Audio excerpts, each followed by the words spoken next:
Good evening mga kananay. Doon na lang ko'y gamay nga share ba. Ito na bitawang kanabang nga kay close friend. Tapos, kanain mo close friend. Nakakita na siya og conflict.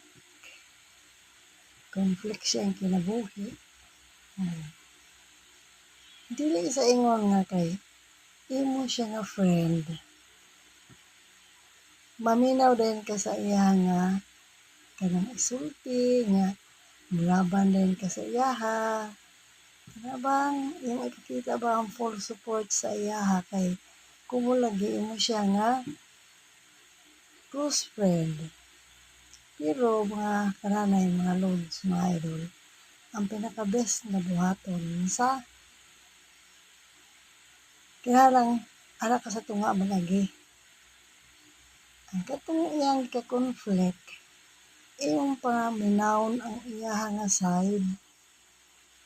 Paminawon nimo aron nga iyong matansya kung kinsa gyud ang nagdaog sayo.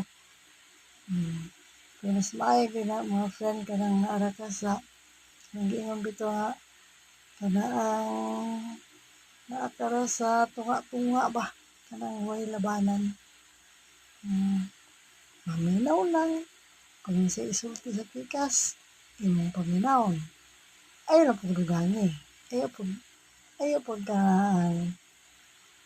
sagbat sa iyang isulti.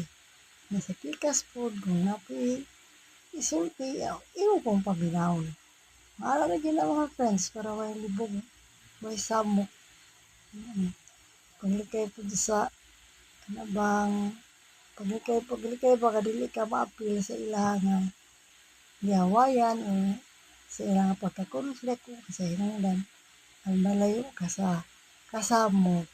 Mura na rin gamay nga advice ni nanay. God bless. Matuog na ko karon taon-taon.